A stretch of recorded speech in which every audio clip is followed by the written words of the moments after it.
started going to the career path in corporate world and whatever, into marketing and all those things. And the career has really given me a lot, as far as stability and great connections and all those things too.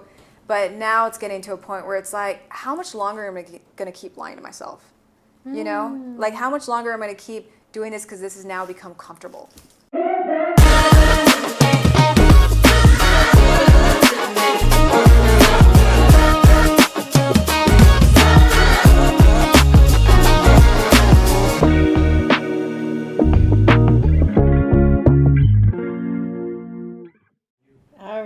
Welcome back to the proper view. I'm going to start over because you could keep it. You could keep it rolling. We'll keep this. I think. Wondering do you want to just look? Because this is your close up.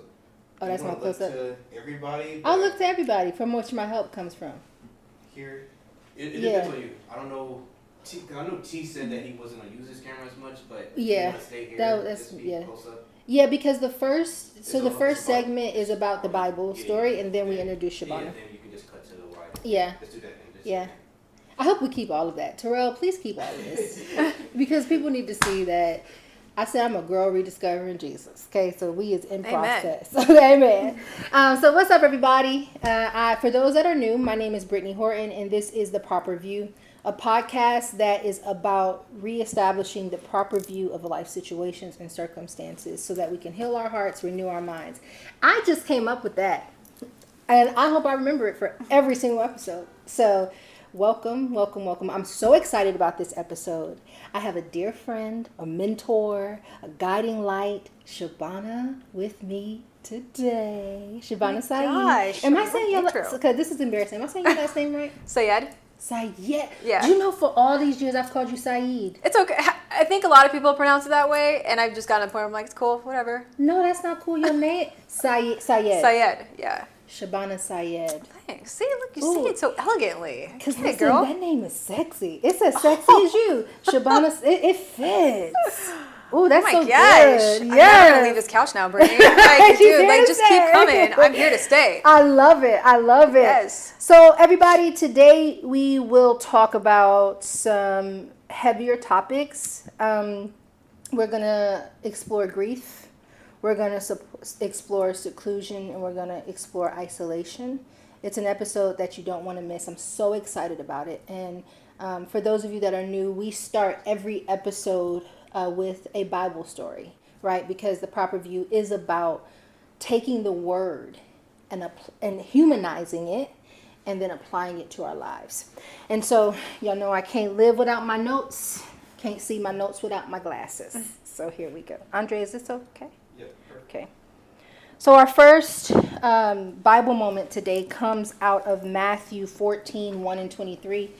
And I'm gonna talk y'all through this very Britney style.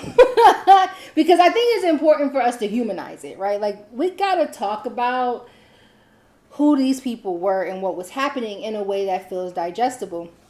And don't get afraid. I'm not gonna go through and read 23 verses, so I'll just talk you through what happens in these verses. So a little bit of backstory is the ruler of Galilee at this time was a person by the name of Herod Antipas, Antipas, okay, Herod Antipas was the ruler at this time.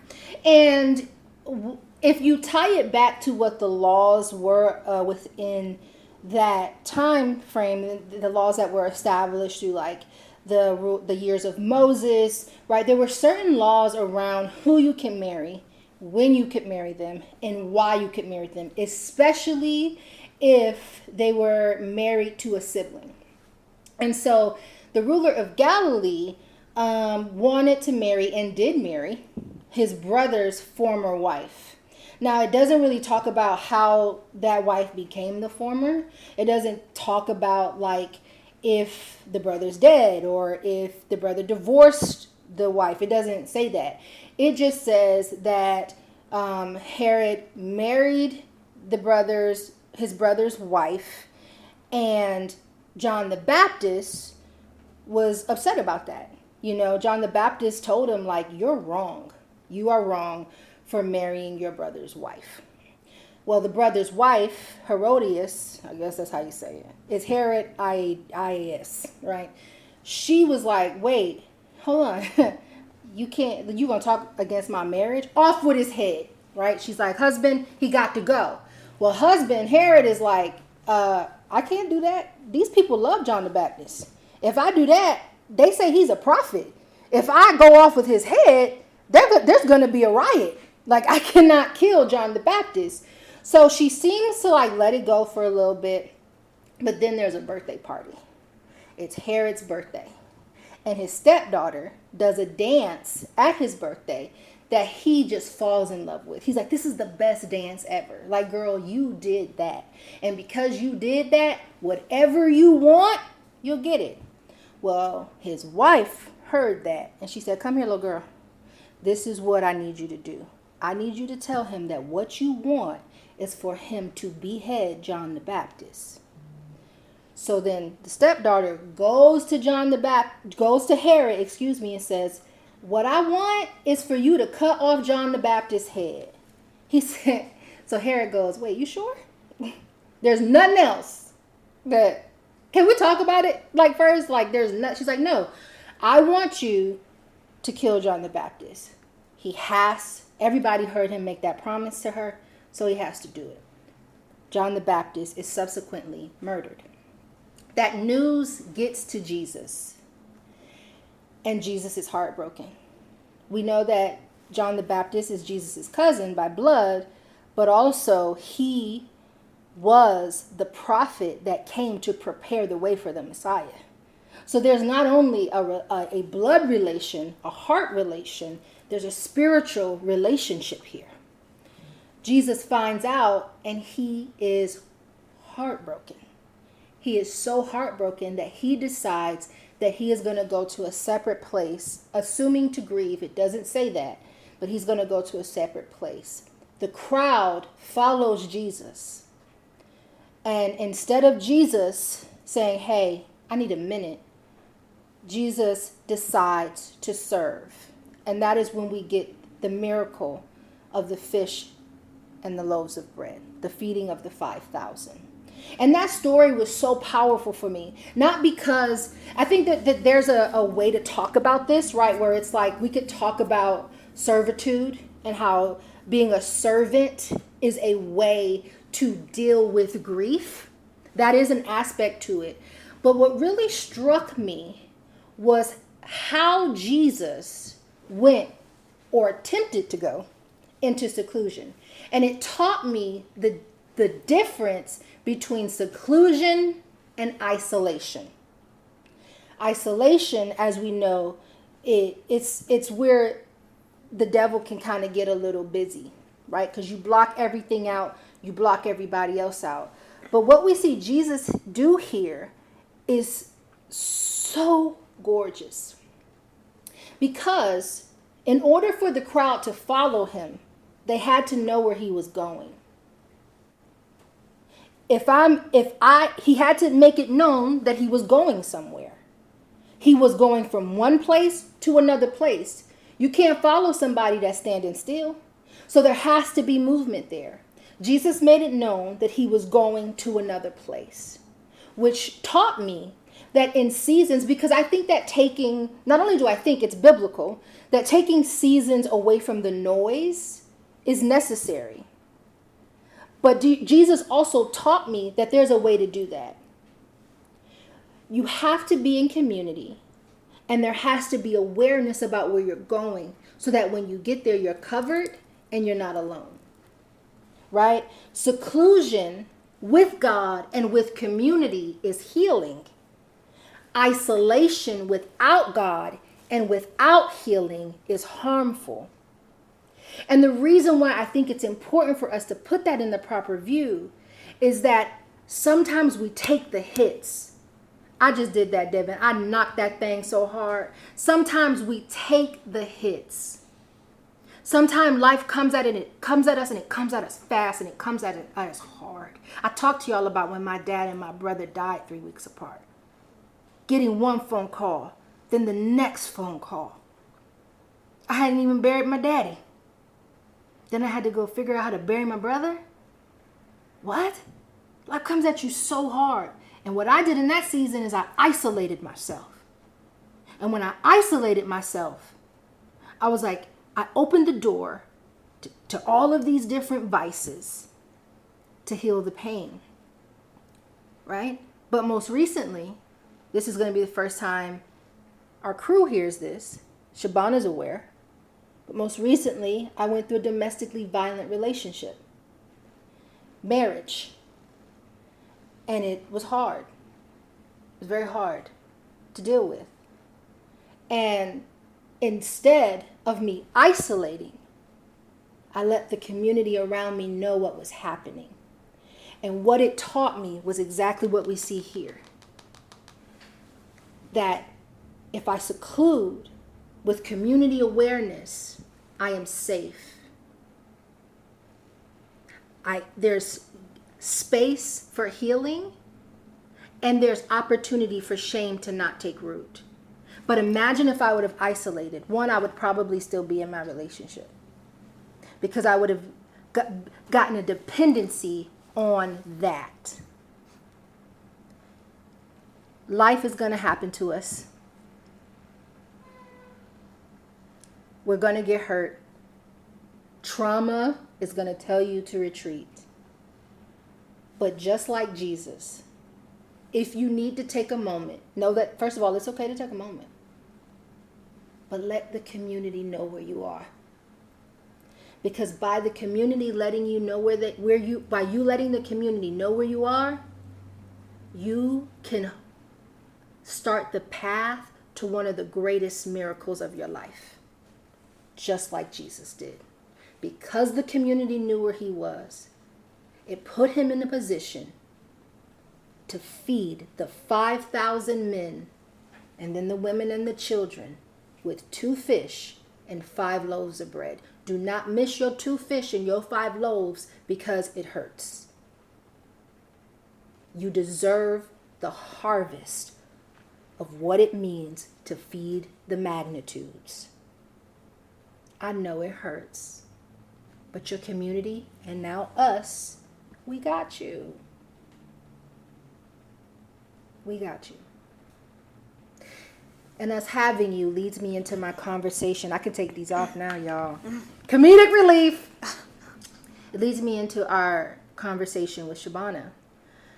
Shabana is incredible. Oh. Okay? Shabana is an actor. She's a writer. She has a book, a journal. What's the name of your journal? It's about Remember Myself Always, which is perfect for this. Remember Myself Always. And she also has a very funny series. Well, it's not, I guess it's funny now. It's funny now because you're on the other side of those experiences. Yeah. But she's like, what are you about to say? I know, what are you about to say, Britny? Like, she has a very funny series on TikTok about her dating experiences. Oh, I know. Her dating experiences here in LA. Is it specific to LA? it's specific to LA, yeah. Yeah, I think that's why it's so crazy. Yeah. I love LA. I'm not an LA hater. I love everything about LA. I'm probably here to stay. But The dating is it's a wild game we play with ourselves. It's a wild game we play. Now, for the people, before we get into all the heavy stuff, what is the craziest? Look, I had to get comfortable. Okay, what's the craziest story? Oh my gosh, the craziest story. Oh my gosh, I'm trying to think now. Like, what is the most crazy story? One of them, I hadn't lived in LA yet, but I was staying with a friend, and I was trying Shadi.com, which is the Indian dating matchmaker service, which I do not recommend. So I don't even know if it's still BLK, around. but for Indian people. Yeah, because like in my 20s, so I mean, let's keep it brief, but like I grew up in a very traditional Indian household and things like that, and I went against the grain for most of my life, and then in my 20s, they're like, well, when are you going to get married? When are you going to do all these things? I was like, well, let me do it my way. I'm not going to just do it the way that they want to do it, because arranged marriage was a thing. And so I got on Shadi.com. I was like, let me just give it a shot. Like, this way I could just kind of check the box and see what it is. And so, yeah, actually there's a couple stories from this. Which one am I going to tell? Okay, so Y'all this one. ready? Yeah, so this one, again, it was in LA. And he was a doctor. And if you know anything about the Indian culture, it's like you want to marry an Indian doctor or engineer or lawyer. That was like, that's it. That's what you want. This guy lived in Redondo and, was a successful, I can't remember what he was, like a cardiologist or something like that. And yeah, so I was like, all right, you know what, we'll do this. And I came to visit my friend in Playa. And so I was like, let me just set up a date or whatever. The dude was so weird and like kept checking his phone and was really awkward. And there was just a vibe where I'm like, I don't think we might be after the same thing, if you get what I'm saying. Oh. So I was just like, what's happening here? Y'all both like the popsicle. Yeah, exactly. Okay, yeah. And so he was extremely awkward on the date and was sweating profusely. And he was wearing all black. And like even his black clothes were like wet. And I'm like, dude, what is up? I can't be this like intimidating to you. Like, what is happening? So his boyfriend showed up. What? Yeah. I don't even laugh at no one. His boyfriend showed like up. his boyfriend, like his friend that's a boy? Yeah. Or his boyfriend? I think his boyfriend. His boyfriend. Ooh, his boyfriend had followed him there because I guess he had made some excuse or whatever to get out of it or something like that. And so we're on like this date at this kebab house in Playa, and this dude rolls up, and I was like, oh shoot, what is gonna happen here? And like the blood drains to this guy's face, and he sees him. He's like, oh my god! And his boyfriend comes in and confronts him, man. And I was like, oh, dang. And so literally it got to the point where because I'm cool and whatever. And I'm like, this is not going to be anybody I'm ever talking to again. And I played off like, oh, we're just friends. We're just hanging out. Yeah. Never saw him again, of course. No, Never saw him again. But yeah, so that was one of the craziest Shali.com dating stories. But I feel for him because in the Indian culture, being gay and all those things is very looked down upon. It's not something that you can really explore and talk about in your family. So a lot of these guys, I feel like, and probably women too, enter these relationships very stuck and heartbroken and whatever because they're so dependent on their family's approval and reputation and all those things, and God forbid you do something to bring disgrace to the family. So it's like my heart really went out to him. So wherever he's at, I hope that he's living in his fullest expression of life, whatever that is, and I wish him well. But that was definitely one of the craziest ones. To find out the rest of them, you have to go to TikTok, man. Go to her TikTok. It's Shabana Syed. It's styled by Shabs. Styled by Shabs. Because that's another thing. She dresses down. Okay, she dresses. And you talked a lot about, God bless that man. But you talked a lot about what it means to be in family in your culture. Yeah. And this idea of like making the wrong move and being a disgrace. And then you talked about how you've kind of set your own path. Absolutely. Right?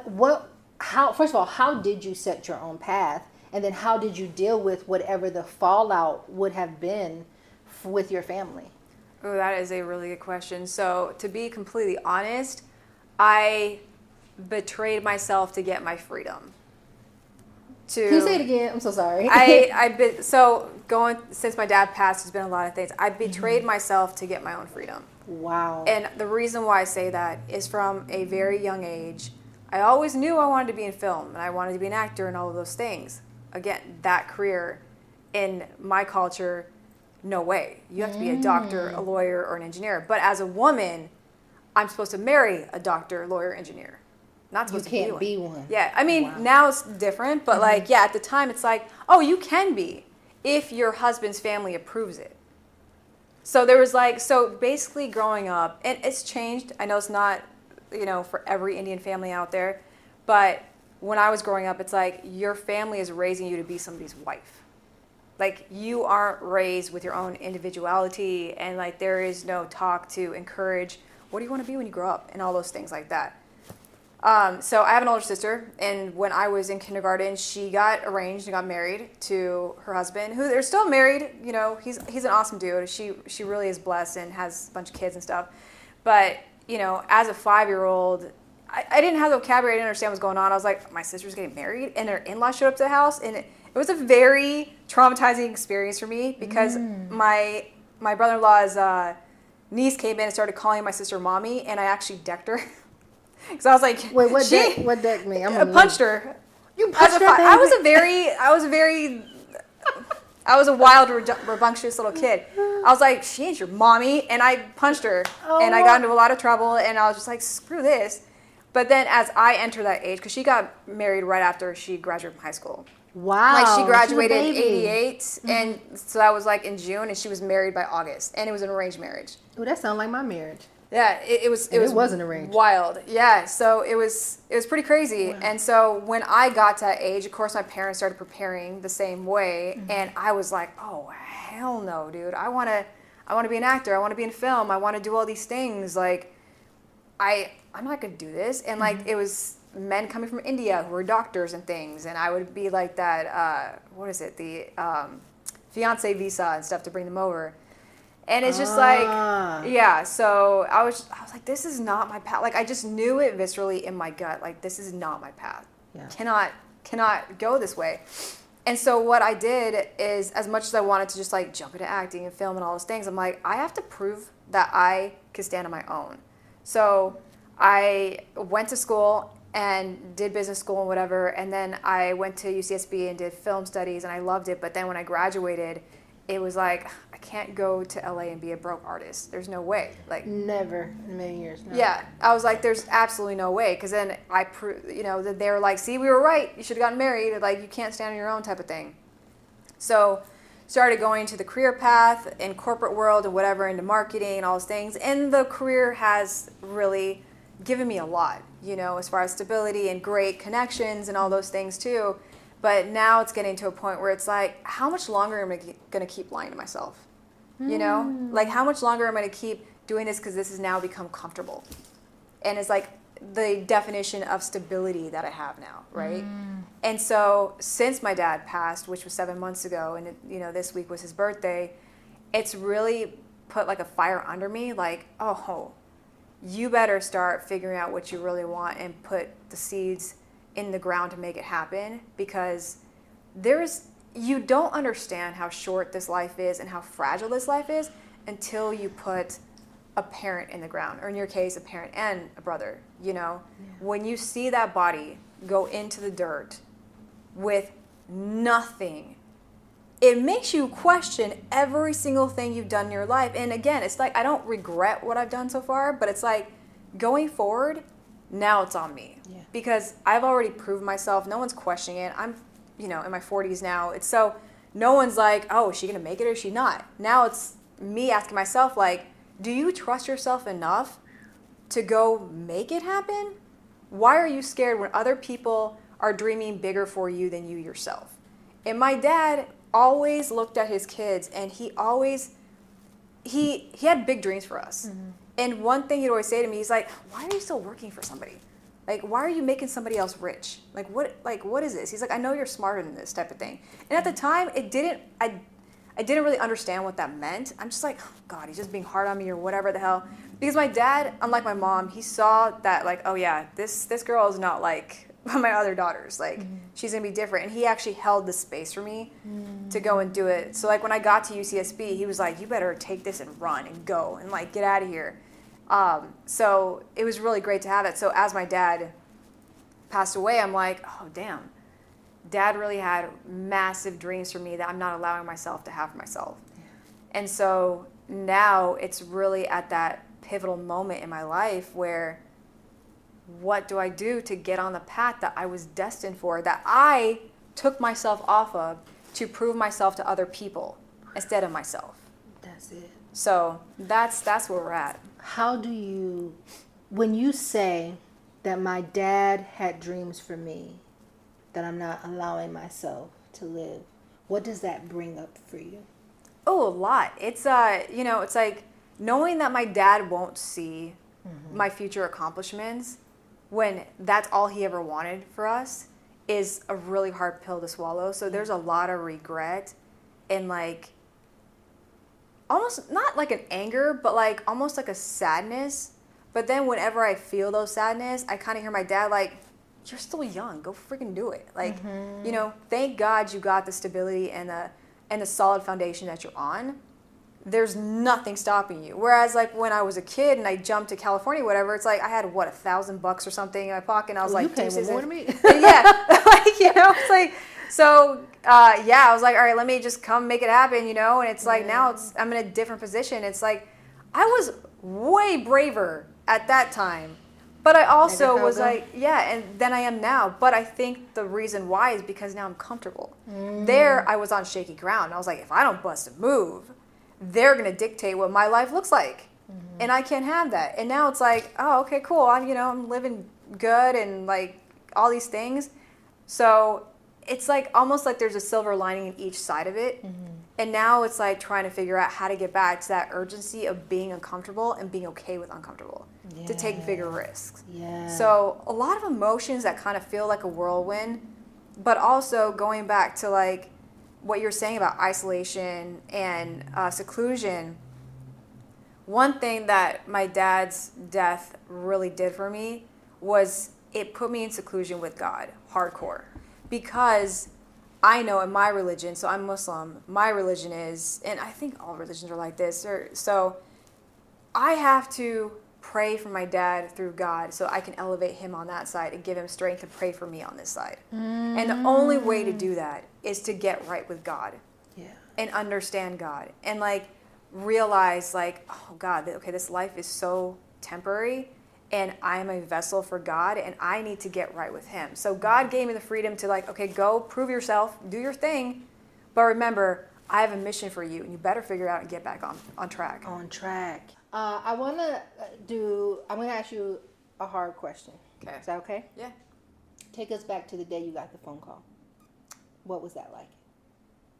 It was, so backing up a little bit before there, so I was about to start a new job, actually. So on that Wednesday, I found out like, oh, you got a new job. Like I got the offer. Wednesday, I also got a call, and this was the 23rd of October, and my brother's wife calls and says, "Hey, your dad's got pneumonia." And so me and my siblings were like, "Okay." And something in my gut just knew. I was like, something's not sitting right with this one. And then on Thursday, like we called, my dad was doing activities and stuff. I'm like, what the hell is he doing activities for? He's like, and he was in like this, which there's a lot of regret with this, but he was in a long-term care facility because he fell and like hurt his hip. And we wanted him to get better so we can bring him home, but he hadn't done that. So anyways, they would have activities and things. And so we called and asked to talk to dad, and they're like, oh, he's like in an exercising class or whatever. And I'm like, he's got pneumonia. What the hell? And so what happens is... Isn't pneumonia contagious? Yeah. Okay, yeah. Yeah, so on Friday, what happens is I see a FaceTime happening on my phone. I'm like, I already know what this is going to be. And literally pick up the FaceTime. Because, like, that's what my family would do. We would go on, like, the Facebook FaceTime type of thing. And, like, we could all see each other because we don't live in the same state. All of us are everywhere. And my sister-in-law's on the screen. I'm like, I already know what this is going to be. And she was like, hey, guys, your dad has passed away. And she turns the camera on, and like there's my dad on the bed, and I'm just like total shock, not realizing what had happened. I think at that point it was like, all right, I gotta get to Colorado, I gotta figure this out, we gotta call the mosque, we gotta do all these things, because in our religion you're supposed to bury the person within 24 hours of them passing. In the US I think now it's like 48, because you have to get like the death certificate and all that stuff like that.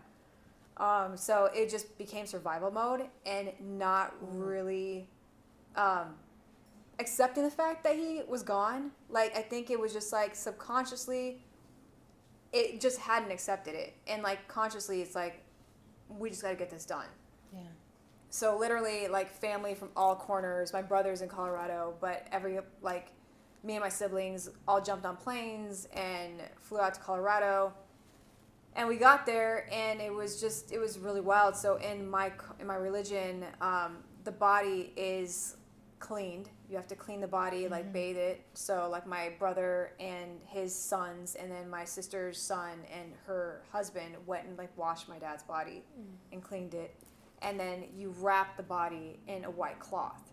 And that's what goes in the ground. Like, there's no casket, there's no nothing. Oh, wow. I didn't realize that. Yeah, so like, so after they did that, they wrapped my dad, oh shoot. It's okay. You got it? Yeah, I got it, sorry. Okay. Yeah, so like they wrapped my dad up, and they had like a wooden box, because you can't just like carry the body in like the white. So we come down where they had just washed him in the mosque, and it was just crazy to like see my dad there, because that's like my dad, you know. So it's just like you start to disassociate what's happening, and you can't really put into words, and it's just like you're in a dream state. But I think what the worst of it was, my nephew has a little boy, and he's only 5 years old, and so you know he would always call like my dad Abu, and then would call my brother Big Abu, because my brother was like a bodybuilder and stuff like that. And so like, you know, he was at the funeral, and so Our brother fine, y'all. thanks. And so like I pick up my little nephew and I show him his Abu, and he starts whispering. He's like, "Is Abu sleeping?" And I'm like, "No, baby's not sleeping. Like, he's gone to heaven." And he's just kind of staring at him. And he's like, "I want to wake up Abu." And he kept saying that over and over again. It was so sad. And so, you know, after we see our dad, like we have specific prayer times. And so the blessing was my dad actually passed away on Jummah, which is Friday. That's like our holy day of prayer. So he passed away on that Friday. So we buried him on Sunday. But there's a specific time that the prayer has to be done. So we saw him, and they're like, "All right, we got to get into prayer." And so everybody showed up, and it was really beautiful because, like, you know, grew up in Colorado, but then my family left besides my brother. But the community still remembered my dad. And so a lot of them showed up to the funeral and did the prayers and things. And so when that was happening, we'd go upstairs, and I didn't see this, but my little nephew, it started to hit him. And he was like, "I need to wake up Abu," and he got really upset. And he was like, "I don't want to leave Abu there." And was crying and, like, started hitting him. And then when we went to the actual cemetery and, like, buried my dad, that's when we took him out of, like, the wood box. And then just in the white cloth, they put him into the ground. And it was so surreal. Like, my brother-in-law and my nephew got into the grave to, like, pull my dad down into the grave. And just kind of watching this, and it's like an out-of-body experience that's happening. And so when that happened, the little one, which again, God works in mysterious ways, right? Like, everything happens for a reason. Like, you see like the oldest, the youngest, and I just kind of like focused on how he was processing everything. And like, he was very stoic and like kind of studying everybody. And he was standing next to the grave, and he kind of saw it going in. He was asking my older nephew, like, "What is heaven? Abu went to heaven. What does that mean?" And all these things, and was asking all these inquisitive questions. But whenever he was quiet, he was quiet. Like, he didn't make any sounds. And so there's also a ritual where all the men, they throw dirt in 3 times to just help, like, the soul know, like, you got to go. The little one went after everybody. He picked up all the dirt, and he's, like, throwing it. And he's like, "Okay, Abu, you can go to heaven." And it's, like, waving in the grave. And I was like, dang. Okay. And I knew that my dad was, like, smiling at that, you know? Yeah. But in our religion also, we believe that, like, they don't know they're gone until they're the last one standing at the grave, when everybody's gone. But what was interesting is another woman had passed away and her grave was right next to my dad's, and so all of her people were there. And that's the thing in Islam, it's like you want more people there to pray for you while you're making the transition. And the imam, I don't know what language he was speaking, but when he started speaking from that mosque, like, everybody got emotional, even us, because he'll pray for both. And so when that was happening, they put all the dirt in. It was dead silent, because, like, the cemetery is in the middle of nowhere. There's nothing, and it was just like no wind, no nothing. And as soon as he started praying, as the dirt was poured on both the graves, there was this wind that just came in that was just like, it didn't even move the dirt around any of us. And it was like a strong wind. I'm like looking at my sister. Mighty Russian wind. Yeah, it's like, yeah. Come on, Baptist. Exactly. And like, I just looked at my sister, and I'm like, the souls are leaving. Wow. Like, they're going, they're free. So it was really wild. And I don't think I really cried that much for a while, because again, I didn't believe it. Even though it's like I went through all the motion of burying dad and all those things like that. There were moments where it's like, yeah, you kind of cry a little or whatever, but it's like, Dad's going to call me, you know? Yeah. It's still expecting that you're going to get that phone call. And so only recently I, like, started going back to my acupuncture, and she's like this intuitive reader and things like that. And then she gave me like a message and like helped me like release things. And that's when it really hit me. And this was recent. This was like 3 weeks ago. where I was like, oh damn, Dad's gone. Dad's really gone. And he's still scolding me from the other side. Like, it's the message she gave me. He's still my daddy. He's still my dad. Like, she gave me a message, and I was like, yeah, it's my dad. Like, the way she even said it, I was like, wow. And so her actually kind of channeling that, I was like, holy crap, no, he's gone. He's on the other side. And then I think that was the moment when I really, really grieved. I didn't, like, really cry before that. And then at that point, it was like that guttural one where it's like, there's never going to be a phone call. I'm never going to see my dad again. Not in this life, you know? And that also continues to move me closer to God, because it's like the only way to keep my dad's memory alive is through my prayer and connection to God. Yeah. Because all roads are going to lead back to God no matter what. All roads. Yeah. And it became really clear to me that in life, we're creating a path towards death. You know, we're all going to die. We're all dying. The path you're creating here, what are you doing with it? You know, and that's where a lot of my questioning is coming from right now. It's like, are you going to spend the 9-to-5s making somebody else rich? Or are you going to, like, use your days to figure out how to make yourself rich while lifting other people up? Because God didn't put you here to walk by yourself. You have to walk on a path that not only helps you, but also raises everybody around you. Yeah. And, like, that's one of the reasons why I even made that journal, too, is, like, even though it's, like, who knows how many women it reaches, I know the women that it does reach, it's helping them. Yeah. Or, like, even when I post, like, you know, inspirational videos on my social media, it's, like, maybe get, like, 500 views or whatever. But those 500 views mean something to somebody. Yeah. And, like, taking those paths and, like, not getting caught up in the vanity metrics of it. Yeah. And making sure that you just continue to be a clear vessel for God. Yeah. Jesus will leave the 99 to get to the one. Jesus Exactly. will leave the 99 to get to the one. Exactly. I want to talk about, can I give an observation? Yes. I think this is the first time that I'm, like, looking at you and I'm like, she got her walls up. Oh, yeah. Yeah. Yeah. You're very strong.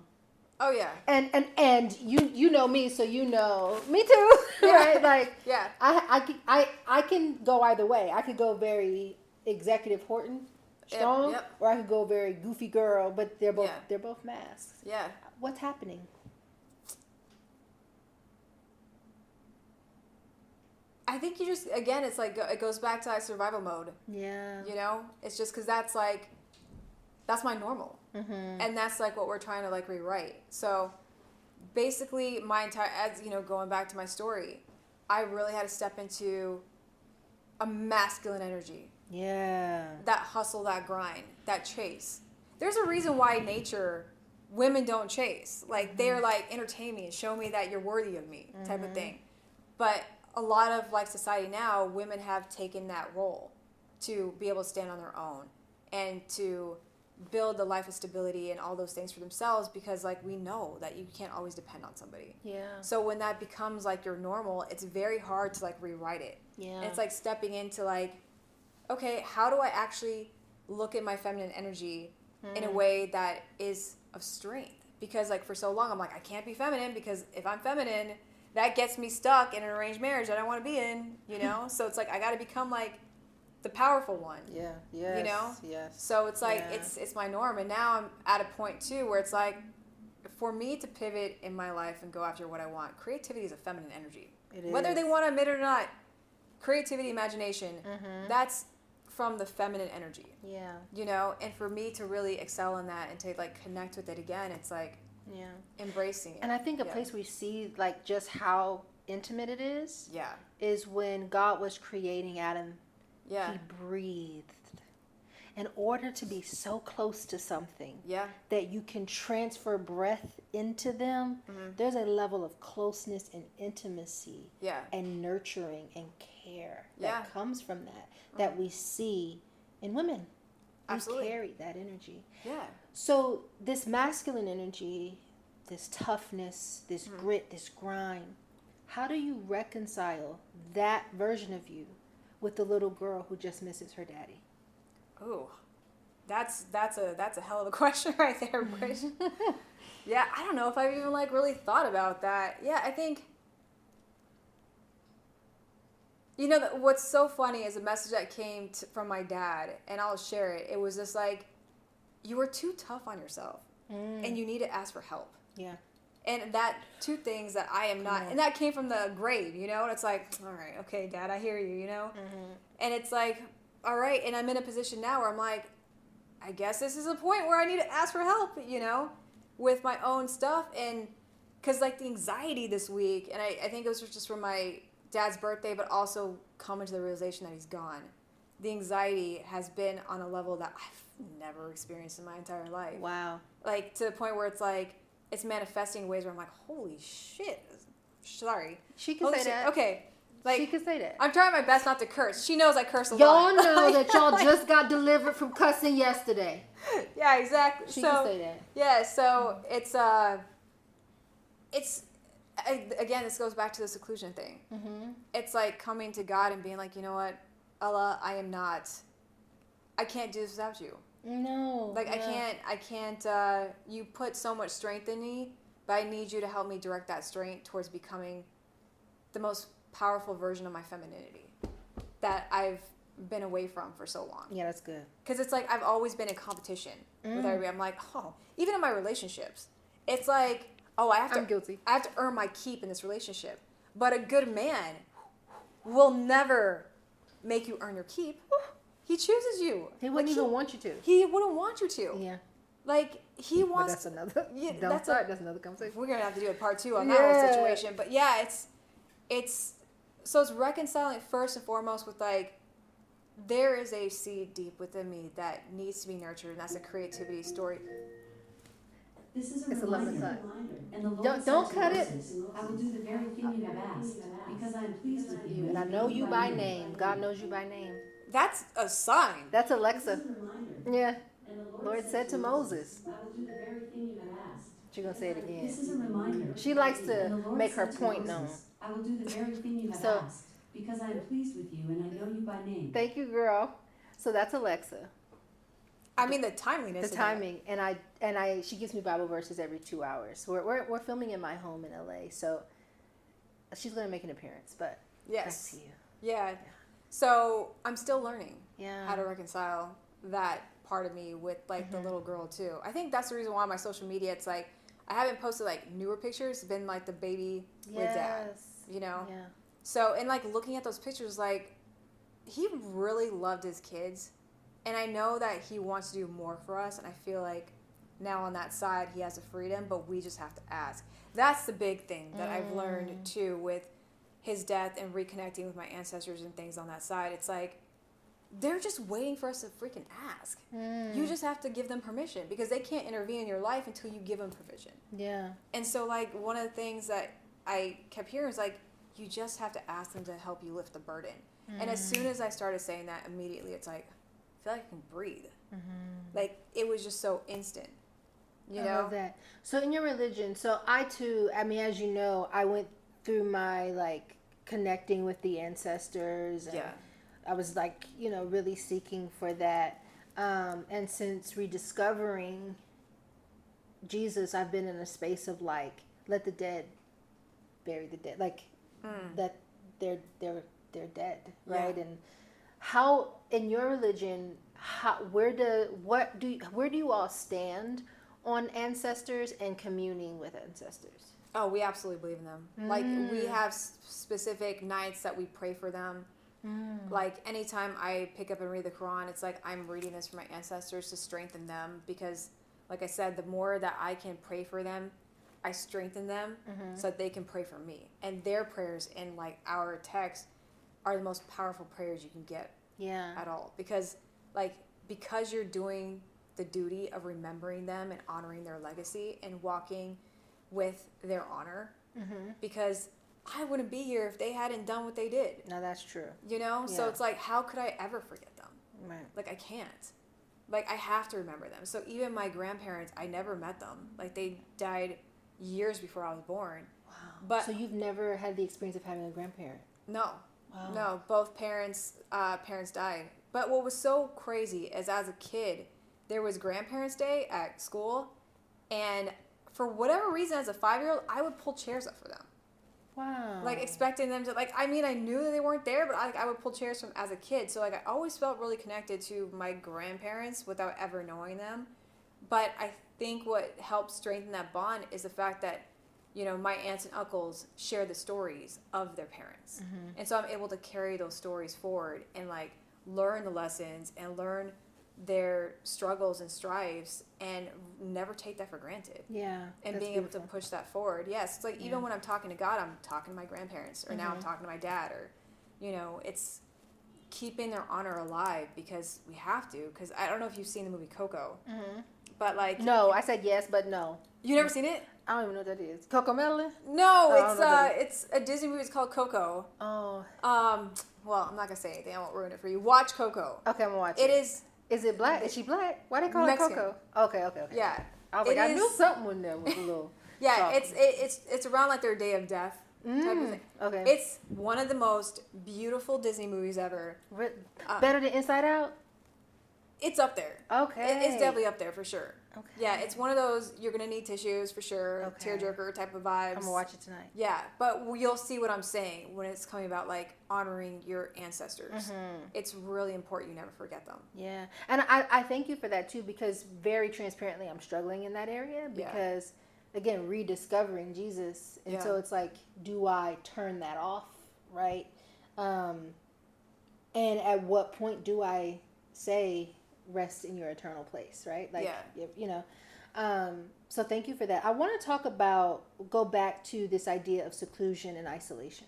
Yeah. Because you shared that with you being in isolation, you began to develop anxiety. When did you make that realization?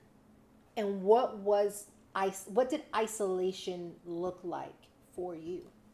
Yeah, so this time around, I feel like my anxiety is actually almost a service for me. I think it's God. It's putting me in that uncomfortable position to make the right decision. Wow, You know, so that it's- is a perspective shift. Talk about the proper view. I have never said anxiety is God for me. I have said this is spiritual warfare. This is from the enemy. Tell me more. Yeah, so I've struggled with anxiety and panic attacks and things like that. And I've done that in isolation, like a long time ago, and it wrecked a lot of parts of my life. I look back, everything happens for a reason, right? Yeah. But in that moment, it was very detrimental to everything around me. Yeah. This time when it came up and it was way worse, it brought me to my knees in a way where it's like, I can either let this consume me, or I better get on my knees and pray to God right now. Yeah. And ask for that answer. And in knowing that my dad also said, there are entities around you that want to help you. Yeah. You just have to ask. And we're so scared of asking for help. And it was asking for prayers to God, like, God guide me, help me. And then also suddenly, like you, how you got like this idea for this podcast, it also gave me the idea, like, you need to reach out to that person. Yeah. Pick up the phone and call them. They want to be your mentor. They want to talk to you. Come on, Holy Spirit. You I mean, know? you wouldn't call him that, Yeah. but that's what I'm like. That's the Holy Spirit. Yeah, no. It's like, so it's like, I would never think to call. Like, I've been so in that masculine energy where it's like, I'm just going to figure it out. I'm just going to fucking do it. I'm not going to ask for help for anybody. And now I'm like, I don't want to do it, you know, so I have to call. And like, I had a great conversation with one of my mentors yesterday, you know, or reaching out to like my acupuncture stuff. I'm like, I haven't seen this girl in 7 years. I'm like, guess who's coming back? Yeah. You know, like, I'm coming back. And like going into those like conversations really vulnerable, like, Yeah. dude, like what I can't see in front of me, I need you to hold my hand and guide me, you know? And so my anxiety has really helped me. And it's kind of funny when anxiety happens because I feel like it pops up in a moment of big change in your life, if you see it that way. And one, like I said, with you, it's like jumping from corporate into something that actually is aligned with God's path. It's scary. It's scary. And knowing that, like, it's like almost like now or never. Yeah. And especially with my dad on the other side, like, girl, what you doing? What you doing?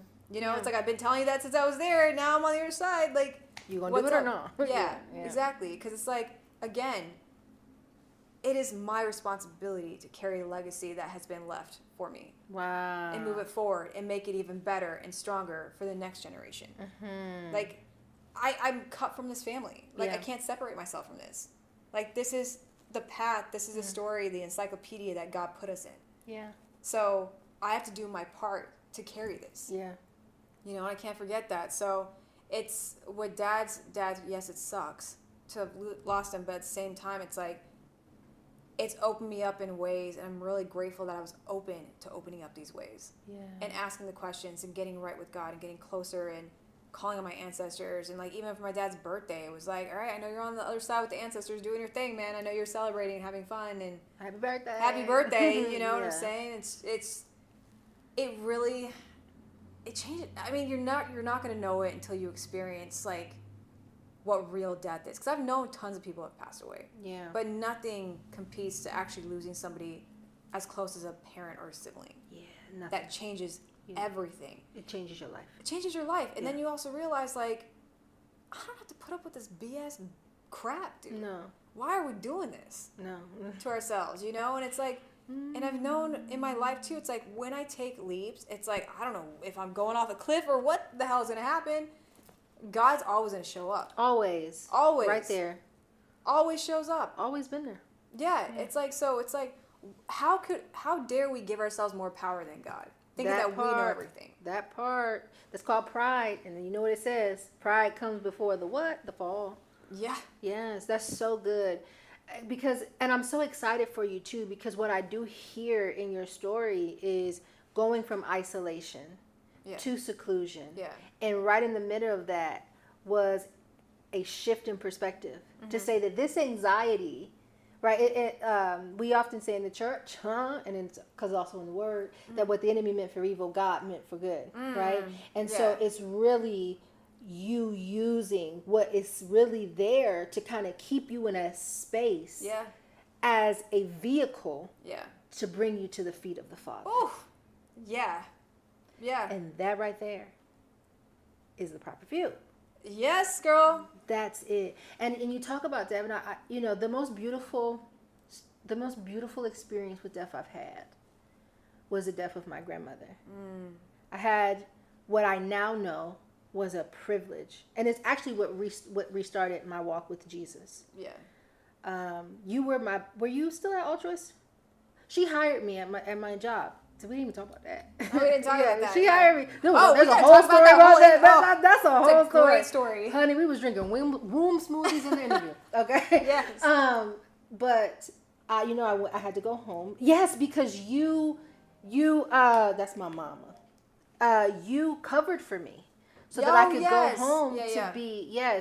So we're not drinking womb smoothies, but I go home. My grandmother's dying. And I remember on the FaceTime, she said to me, Britney, this is going to be our last conversation.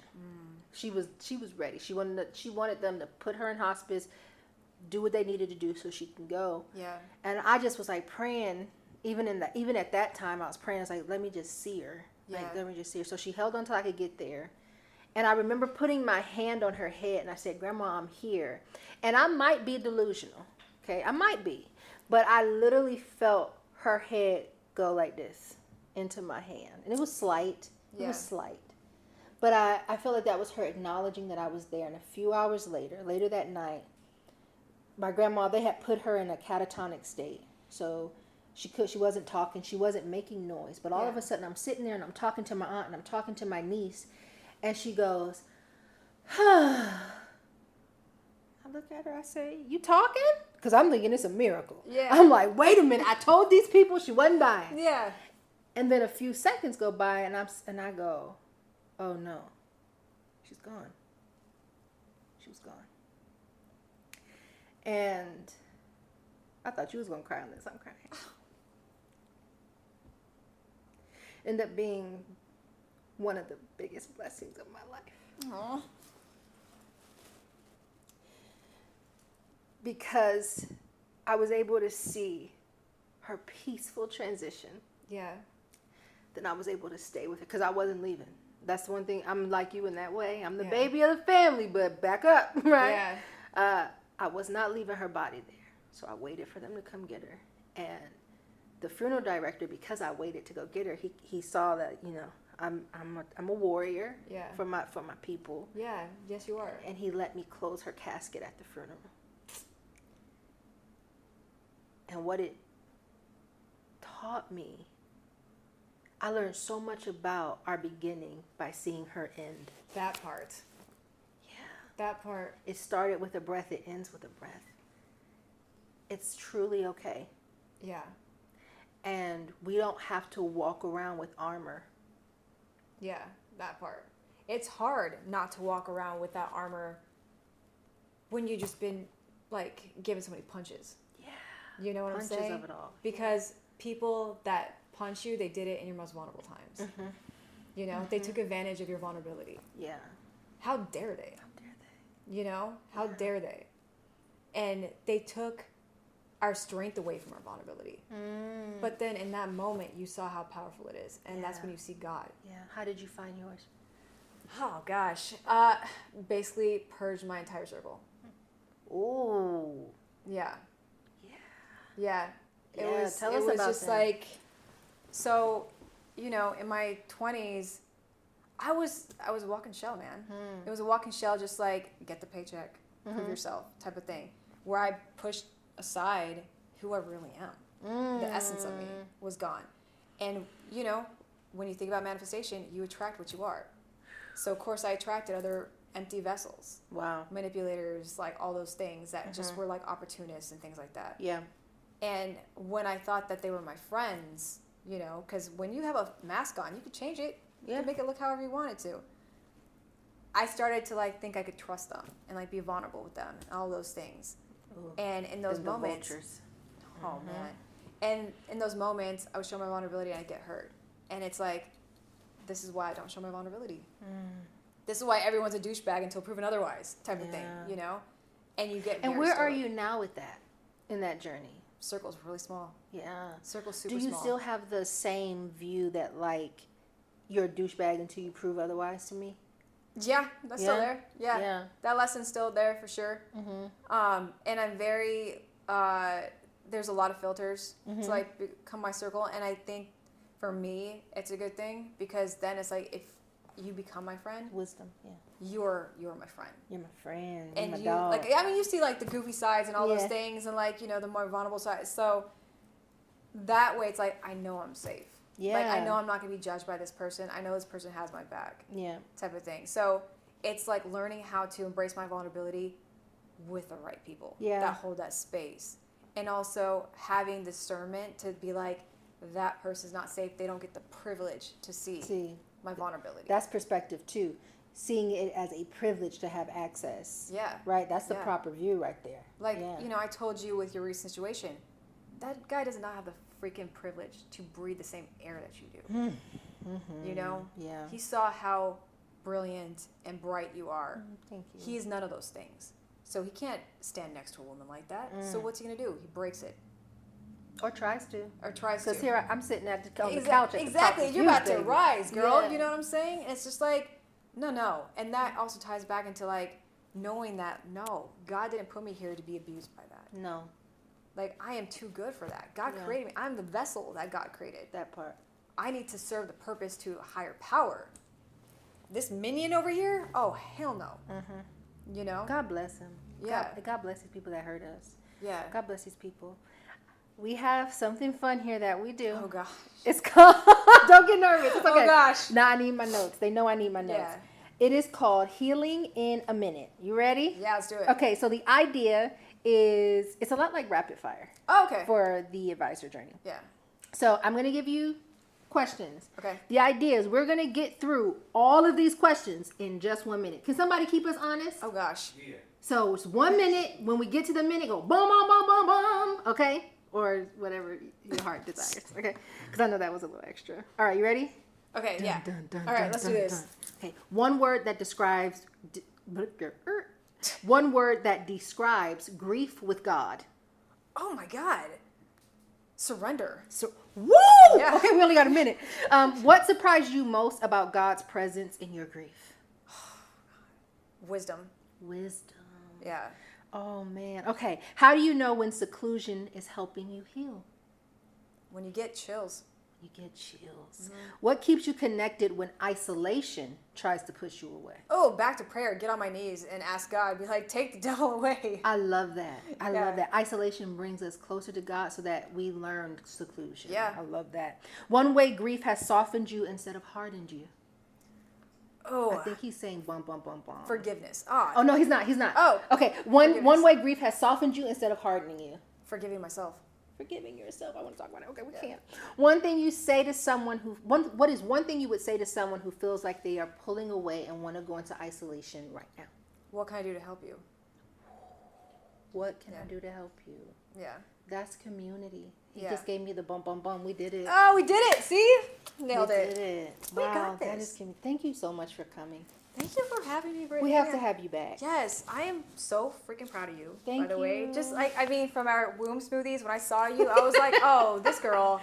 I'm like, I gotta help pull her out of her shell. Yes. You know, Because you saw me in my shame identity. That's how you met me. Ooh, your Yeah, shame identity. Yeah, in the first episode of this, I talk about like that's how I lived my life. I lived it small. I lived it scared. Yeah. Yeah, I was in shame. That's why I would push you. I'm like, no, I'm gonna let her take Like, take up do space. it. Do it. Yeah. You know, like people would say something. I'm like, nope, she's doing it. Yep.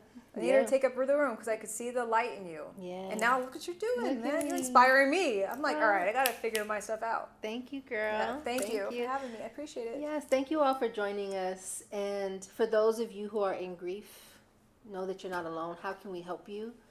I encourage you to find seclusion, which we know is directly tied to community. It's directly tied to being at the feet of the Father. And resist going into isolation. I know it feels like it's easier to go into isolation, but the price is higher. I love you, and I really hope that this time with Shabana helped to bring you closer to the proper view. Shabana, before we go, can you spell your TikTok and your Instagram for folks? Yes. TikTok is styled by Shabs, Shabs. And then my Instagram is just Shabs24. Yes, and we'll have it linked below. We'll also have a link to her book, her journal, which has really helped me in my walk, in the description as well. Thank y'all, and we'll see you next week, y'all.